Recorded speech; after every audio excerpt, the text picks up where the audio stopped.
ಆದ್ರೆ ಬೇಜಾರಾಗತ್ತೆ. ಜನ ಇವತ್ತು ಯಾರನ್ನ ಪ್ರಶ್ನೆ ಮಾಡಬೇಕು? ತಾವು ಗೆಲ್ಲಿಸಿಕೊಟ್ಟು ಕಳಿಸಿಕೊಟ್ಟಿರುವಂತ ಶಾಸಕರನ್ನ ಪ್ರಶ್ನೆ ಮಾಡ್ಬೇಕಾ? ಆ ಶಾಸಕರು ಹೋಗಿ ಸರ್ಕಾರವನ್ನ ಪ್ರಶ್ನೆ ಮಾಡ್ಬೇಕಾ? ಬಿಜೆಪಿ, ಜೆಡಿಎಸ್, ಕಾಂಗ್ರೆಸ್ ಯಾವುದೇ ಆಗ್ಲಿ, ಇವತ್ತು ಜನ ಪ್ರಶ್ನೆ ಮಾಡೋದು ನಾವೇ ಹೇಳ್ತೀವಿ, ನಿಮ್ಮ ಹಕ್ಕನ್ನ ಚಲಾವಣೆ ಮಾಡಿ, ಇಲ್ಲ ಅಂತಂದ್ರೆ ನೀವು ಪ್ರಶ್ನೆ ಮಾಡೋದಕ್ಕಾಗೋದಿಲ್ಲ ಅಂತೇಳಿ. ಹಕ್ಕನ್ನ ಚಲಾವಣೆ ಮಾಡಿ ಆಗಿದೆ, ಗೆಲ್ಸ್ಕೊಟ್ಟು ಕಳಿಸ್ಕೊಟ್ಟಿದ್ದಾರೆ. ಆದ್ರೆ ಪ್ರಶ್ನೆ ಮಾಡಬೇಕು ಅಂತೇಳಿ ಅಂದಾಗ ಯಾರನ್ನಂತ ಪ್ರಶ್ನೆ ಮಾಡ್ತಾರೆ, ಏನಂತ ಪ್ರಶ್ನೆ ಮಾಡ್ತಾರೆ? ಇದೇ ರೀತಿಯಾಗಿ ಜನ ಕಾಲ ದುಡ್ಬೇಕಾ? ಹಾಗಾದ್ರೆ ಅಭಿವೃದ್ಧಿ ಅಂತ ಗಮನ ಕೊಡ್ಬೇಕಾಗಿರುವಂತ ಪ್ರಮೇಯನೇ ಬರೋದಿಲ್ವಾ ಅನ್ನೋದೊಂದು. ಜನ ಎಲ್ಲಾ ಜನಪ್ರತಿನಿಧಿಗಳನ್ನು ಕೂಡ ಪ್ರಶ್ನೆ ಮಾಡಬೇಕು. ಅವರು ಯಾವುದೇ ಪಾರ್ಟಿಯವರಾಗಿರ್ಲಿ, ಅವರು ವಿರೋಧ ಪಕ್ಷದಲ್ಲಿರಲಿ ಅಥವಾ ಆಡಳಿತ ಪಕ್ಷದಲ್ಲಿರಲಿ, ಎಲ್ಲ ಜನಪ್ರತಿನಿಧಿಗಳನ್ನು ಕೂಡ ಜನ ಪ್ರಶ್ನೆಯನ್ನ ಮಾಡಬೇಕು.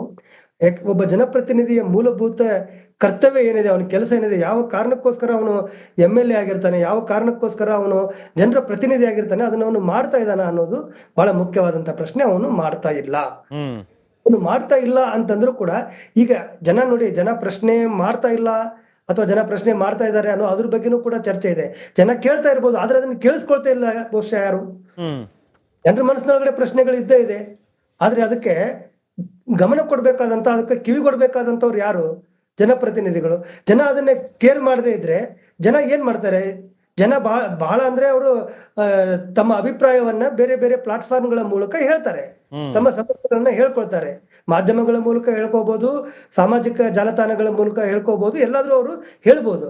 ಆದ್ರೆ ಅದನ್ನ ಗಮನ ಹರಿಸಿ ಅದಕ್ಕೆ ಪರಿಹಾರ ಸೂಚಿಸುವಂತ ಒಂದು ಪ್ರಯತ್ನವನ್ನ ಮಾಡ್ಬೇಕಾದಂತವ್ರು ಅದನ್ನು ಮಾಡದೆ ಅವರು ಕೇವಲ ಸ್ವಾರ್ಥ ರಾಜಕಾರಣದೊಳಗಡೆ ಅವರು ಬ್ಯುಸಿ ಇದ್ದಾಗ ಜನರಿಗೆ ಅದರ ಒಂದು ಸಮಸ್ಯೆ ಏನಾಗಬೇಕು ಅದು ಆಗ್ತಾ ಇದೆ ಕರ್ನಾಟಕದಲ್ಲಿ.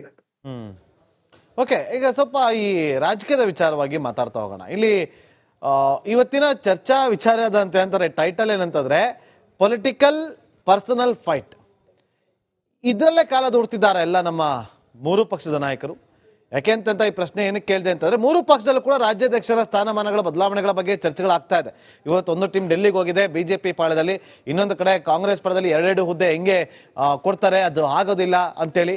ಮತ್ತೊಂದು ಕಡೆ JDS ನಲ್ಲಿ ರಾಜ್ಯಾಧ್ಯಕ್ಷರನ್ನ ನೇಮಕ ಮಾಡೋದ್ರಲ್ಲೇ ಈಗ ಕಾಲವನ್ನ ದುಡುವಂತ ಕೆಲಸಗಳಾಗ್ತಾ ಇದೆ. ಈ ಮೂರೂ ಪಕ್ಷದಲ್ಲೂ ಕೂಡ ನಾವಿಕರಿದ್ರೂ ಕೂಡ ನಾವಿಕನಿಲ್ಲದ ಹಡಗಿನಂತ ಆಗಿದ್ಯಾ ಹಾಗಾದ್ರೆ? ಹುಗಾರ್ ಸರ್, ನಿಮ್ಮ ಅಭಿಪ್ರಾಯ ಹಂಚ್ಕೊಳ್ಳಿ. ಮೂರು ಪಕ್ಷಗಳಲ್ಲೂ ಕೂಡ ರಾಜ್ಯಾಧ್ಯಕ್ಷರಿಗೆ ಸಂಬಂಧಪಟ್ಟಂತೆ ಚರ್ಚೆ ನಡೀತಾ ಇದೆ. ಅದರಲ್ಲೂ ವಿಶೇಷವಾಗಿ ಬಿಜೆಪಿಯಲ್ಲಿ ಬಹಳ ದೊಡ್ಡ ಚರ್ಚೆ ಮತ್ತು ಅವರ ಗುಂಪುಗಾರಿಕೆ, ಆಂತರಿಕವಾದಂತ ಕಚ್ಚಾಟ ನಡೀತಾ ಇದೆ. ಕಾಂಗ್ರೆಸ್ ಪಾರ್ಟಿನಲ್ಲಿ ಏನಾಗಿದೆ, ಕಾಂಗ್ರೆಸ್ ಪಾರ್ಟಿನಲ್ಲಿ KPCC ಅಧ್ಯಕ್ಷರಾಗಿ ಮತ್ತು ಉಪಮುಖ್ಯಮಂತ್ರಿಯಾಗಿ DK ಶಿವಕುಮಾರ್ ಅವರು ಮುಂದುವರಿತಾ ಇದ್ದಾರೆ.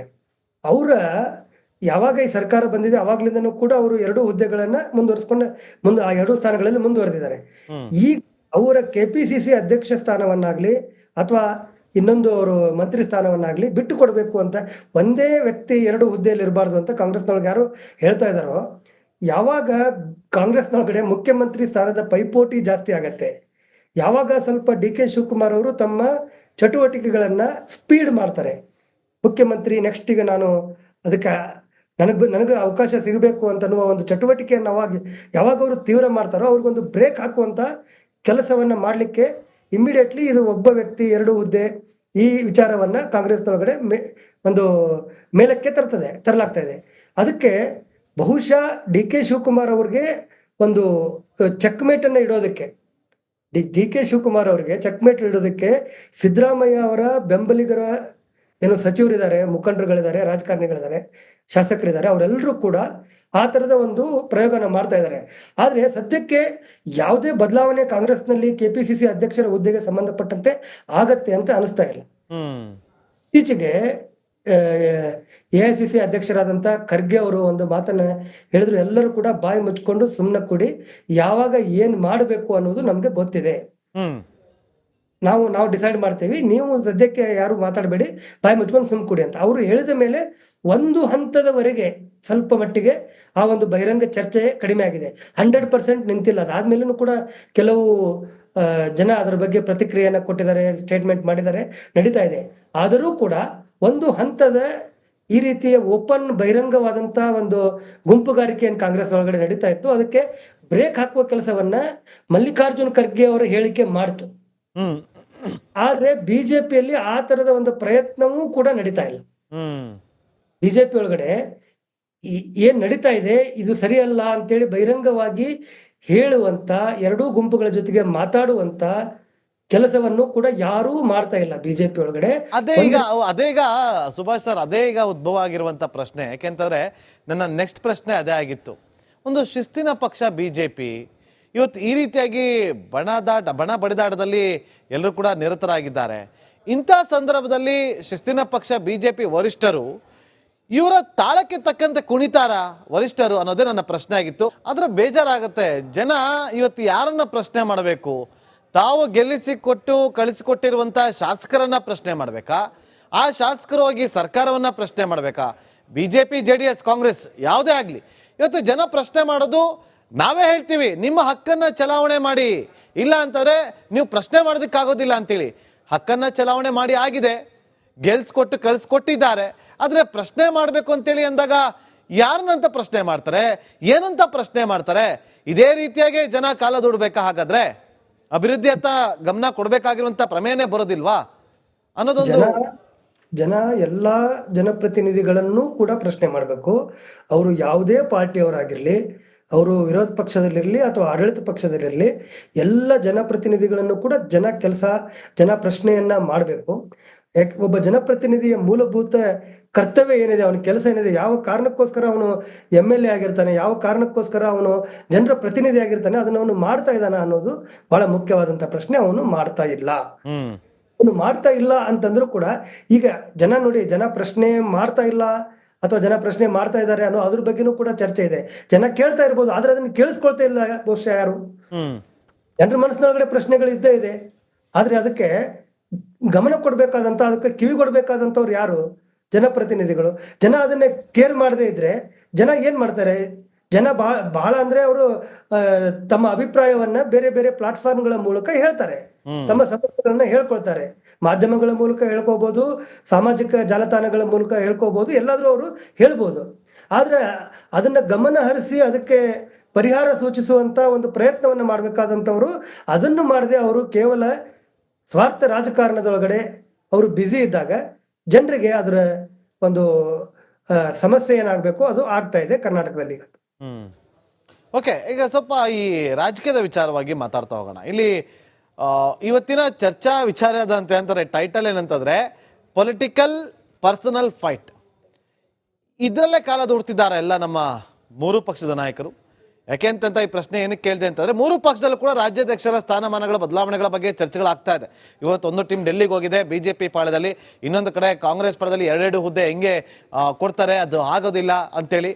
ಮತ್ತೊಂದು ಕಡೆ JDS ನಲ್ಲಿ ರಾಜ್ಯಾಧ್ಯಕ್ಷರನ್ನ ನೇಮಕ ಮಾಡೋದ್ರಲ್ಲೇ ಈಗ ಕಾಲವನ್ನ ದೊಡುವಂತ ಕೆಲಸಗಳಾಗ್ತಾ ಇದೆ. ಈ ಮೂರೂ ಪಕ್ಷದಲ್ಲೂ ಕೂಡ ನಾವಿಕರಿದ್ರೂ ಕೂಡ ನಾವಿಕನಿಲ್ಲದ ಹಡಗಿನಂತ ಆಗಿದ್ಯಾ ಹಾಗಾದ್ರೆ? ಉಗಾರ್ ಸರ್, ನಿಮ್ಮ ಅಭಿಪ್ರಾಯ ಹಂಚ್ಕೊಳ್ಳಿ. ಮೂರು ಪಕ್ಷಗಳಲ್ಲೂ ಕೂಡ ರಾಜ್ಯಾಧ್ಯಕ್ಷರಿಗೆ ಸಂಬಂಧಪಟ್ಟಂತೆ ಚರ್ಚೆ ನಡೀತಾ ಇದೆ. ಅದರಲ್ಲೂ ವಿಶೇಷವಾಗಿ ಬಿಜೆಪಿಯಲ್ಲಿ ಬಹಳ ದೊಡ್ಡ ಚರ್ಚೆ ಮತ್ತು ಅವರ ಗುಂಪುಗಾರಿಕೆ, ಆಂತರಿಕವಾದಂತ ಕಚ್ಚಾಟ ನಡೀತಾ ಇದೆ. ಕಾಂಗ್ರೆಸ್ ಪಾರ್ಟಿನಲ್ಲಿ ಏನಾಗಿದೆ, ಕಾಂಗ್ರೆಸ್ ಪಾರ್ಟಿನಲ್ಲಿ KPCC ಅಧ್ಯಕ್ಷರಾಗಿ ಮತ್ತು ಉಪಮುಖ್ಯಮಂತ್ರಿಯಾಗಿ DK ಶಿವಕುಮಾರ್ ಅವರು ಮುಂದುವರಿತಾ ಇದ್ದಾರೆ. ಅವರ ಯಾವಾಗ ಈ ಸರ್ಕಾರ ಬಂದಿದೆ ಅವಾಗ್ಲಿಂದನೂ ಕೂಡ ಅವರು ಎರಡು ಹುದ್ದೆಗಳನ್ನ ಮುಂದೆ ಆ ಎರಡು ಸ್ಥಾನಗಳಲ್ಲಿ ಮುಂದುವರೆದಿದ್ದಾರೆ. ಈಗ ಅವರ KPCC ಅಧ್ಯಕ್ಷ ಸ್ಥಾನವನ್ನಾಗ್ಲಿ ಅಥವಾ ಇನ್ನೊಂದು ಅವರು ಮಂತ್ರಿ ಸ್ಥಾನವನ್ನಾಗ್ಲಿ ಬಿಟ್ಟು ಕೊಡಬೇಕು ಅಂತ, ಒಂದೇ ವ್ಯಕ್ತಿ ಎರಡು ಹುದ್ದೆಯಲ್ಲಿ ಇರಬಾರ್ದು ಅಂತ ಕಾಂಗ್ರೆಸ್ನೊಳಗೆ ಯಾರು ಹೇಳ್ತಾ ಇದ್ದಾರೋ, ಯಾವಾಗ ಕಾಂಗ್ರೆಸ್ನೊಳಗಡೆ ಮುಖ್ಯಮಂತ್ರಿ ಸ್ಥಾನದ ಪೈಪೋಟಿ ಜಾಸ್ತಿ ಆಗತ್ತೆ, ಯಾವಾಗ ಸ್ವಲ್ಪ DK ಶಿವಕುಮಾರ್ ಅವರು ತಮ್ಮ ಚಟುವಟಿಕೆಗಳನ್ನ ಸ್ಪೀಡ್ ಮಾಡ್ತಾರೆ, ಮುಖ್ಯಮಂತ್ರಿ ನೆಕ್ಸ್ಟ್ ಈಗ ನಾನು ಅದಕ್ಕೆ ನನಗೆ ಅವಕಾಶ ಸಿಗಬೇಕು ಅಂತ ಅನ್ನುವ ಒಂದು ಚಟುವಟಿಕೆಯನ್ನು ಯಾವಾಗ ಅವರು ತೀವ್ರ ಮಾಡ್ತಾರೋ ಅವ್ರಿಗೊಂದು ಬ್ರೇಕ್ ಹಾಕುವಂತ ಕೆಲಸವನ್ನ ಮಾಡ್ಲಿಕ್ಕೆ ಇಮಿಡಿಯೇಟ್ಲಿ ಇದು ಒಬ್ಬ ವ್ಯಕ್ತಿ ಎರಡು ಹುದ್ದೆ ಈ ವಿಚಾರವನ್ನ ಕಾಂಗ್ರೆಸ್ನೊಳಗಡೆ ಒಂದು ಮೇಲಕ್ಕೆ ತರಲಾಗ್ತಾ ಇದೆ. ಅದಕ್ಕೆ ಬಹುಶಃ DK ಶಿವಕುಮಾರ್ ಅವ್ರಿಗೆ ಒಂದು ಚೆಕ್ಮೇಟ್ ಅನ್ನ ಇಡೋದಕ್ಕೆ, DK ಶಿವಕುಮಾರ್ ಅವರಿಗೆ ಚೆಕ್ಮೇಟ್ ಇಡೋದಕ್ಕೆ ಸಿದ್ದರಾಮಯ್ಯ ಅವರ ಬೆಂಬಲಿಗರ ಏನು ಸಚಿವರಿದ್ದಾರೆ, ಮುಖಂಡರುಗಳಿದ್ದಾರೆ, ರಾಜಕಾರಣಿಗಳಿದ್ದಾರೆ, ಶಾಸಕರಿದ್ದಾರೆ, ಅವರೆಲ್ಲರೂ ಕೂಡ ಆ ತರದ ಒಂದು ಪ್ರಯೋಗನ ಮಾಡ್ತಾ ಇದ್ದಾರೆ. ಆದ್ರೆ ಸದ್ಯಕ್ಕೆ ಯಾವುದೇ ಬದಲಾವಣೆ ಕಾಂಗ್ರೆಸ್ನಲ್ಲಿ KPCC ಅಧ್ಯಕ್ಷರ ಹುದ್ದೆಗೆ ಸಂಬಂಧಪಟ್ಟಂತೆ ಆಗತ್ತೆ ಅಂತ ಅನಿಸ್ತಾ ಇಲ್ಲ. ಇತ್ತೀಚೆಗೆ AICC ಅಧ್ಯಕ್ಷರಾದಂಥ ಖರ್ಗೆ ಅವರು ಒಂದು ಮಾತನ್ನ ಹೇಳಿದ್ರು, ಎಲ್ಲರೂ ಕೂಡ ಬಾಯಿ ಮುಚ್ಕೊಂಡು ಸುಮ್ಮನೆ ಕೂಡಿ, ಯಾವಾಗ ಏನ್ ಮಾಡಬೇಕು ಅನ್ನೋದು ನಮ್ಗೆ ಗೊತ್ತಿದೆ, ಹ್ಮ್ ನಾವು ಡಿಸೈಡ್ ಮಾಡ್ತೀವಿ, ನೀವು ಸದ್ಯಕ್ಕೆ ಯಾರು ಮಾತಾಡಬೇಡಿ, ಬಾಯಿ ಮುಚ್ಕೊಂಡು ಸುಮ್ ಕೂಡಿ ಅಂತ ಅವರು ಹೇಳಿದ ಮೇಲೆ ಒಂದು ಹಂತದವರೆಗೆ ಸ್ವಲ್ಪ ಮಟ್ಟಿಗೆ ಆ ಒಂದು ಬಹಿರಂಗ ಚರ್ಚೆ ಕಡಿಮೆ ಆಗಿದೆ. 100% ನಿಂತಿಲ್ಲ. ಅದಾದ್ಮೇಲೂ ಕೂಡ ಕೆಲವು ಜನ ಅದರ ಬಗ್ಗೆ ಪ್ರತಿಕ್ರಿಯೆಯನ್ನ ಕೊಟ್ಟಿದ್ದಾರೆ, ಸ್ಟೇಟ್ಮೆಂಟ್ ಮಾಡಿದ್ದಾರೆ, ನಡೀತಾ ಇದೆ. ಆದರೂ ಕೂಡ ಒಂದು ಹಂತದ ಈ ರೀತಿಯ ಓಪನ್ ಬಹಿರಂಗವಾದಂತ ಒಂದು ಗುಂಪುಗಾರಿಕೆ ಏನ್ ಕಾಂಗ್ರೆಸ್ ಒಳಗಡೆ ನಡೀತಾ ಇತ್ತು, ಅದಕ್ಕೆ ಬ್ರೇಕ್ ಹಾಕುವ ಕೆಲಸವನ್ನ ಮಲ್ಲಿಕಾರ್ಜುನ್ ಖರ್ಗೆ ಅವರ ಹೇಳಿಕೆ ಮಾಡ್ತು. ಹ್ಮ್ ಆದ್ರೆ ಬಿಜೆಪಿಯಲ್ಲಿ ಆ ತರದ ಒಂದು ಪ್ರಯತ್ನವೂ ಕೂಡ ನಡೀತಾ ಇಲ್ಲ. ಹ್ಮ್ ಬಿಜೆಪಿ ಒಳಗಡೆ ಏನ್ ನಡೀತಾ ಇದೆ ಇದು ಸರಿಯಲ್ಲ ಅಂತೇಳಿ ಬಹಿರಂಗವಾಗಿ ಹೇಳುವಂತ, ಎರಡೂ ಗುಂಪುಗಳ ಜೊತೆಗೆ ಮಾತಾಡುವಂತ ಕೆಲಸವನ್ನು ಕೂಡ ಯಾರೂ ಮಾಡ್ತಾ ಇಲ್ಲ ಬಿಜೆಪಿ ಒಳಗಡೆ. ಅದೇ ಈಗ ಸುಭಾಷ್ ಸರ್, ಅದೇ ಈಗ ಉದ್ಭವ ಆಗಿರುವಂತ ಪ್ರಶ್ನೆ. ಯಾಕೆಂತಂದ್ರೆ ನನ್ನ ನೆಕ್ಸ್ಟ್ ಪ್ರಶ್ನೆ ಅದೇ ಆಗಿತ್ತು. ಒಂದು ಶಿಸ್ತಿನ ಪಕ್ಷ ಬಿಜೆಪಿ ಇವತ್ತು ಈ ರೀತಿಯಾಗಿ ಬಣ ಬಡಿದಾಟದಲ್ಲಿ ಎಲ್ಲರೂ ಕೂಡ ನಿರತರಾಗಿದ್ದಾರೆ. ಇಂಥ ಸಂದರ್ಭದಲ್ಲಿ ಶಿಸ್ತಿನ ಪಕ್ಷ ಬಿಜೆಪಿ ವರಿಷ್ಠರು ಇವರ ತಾಳಕ್ಕೆ ತಕ್ಕಂತೆ ಕುಣಿತಾರ ವರಿಷ್ಠರು ಅನ್ನೋದೇ ನನ್ನ ಪ್ರಶ್ನೆ ಆಗಿತ್ತು.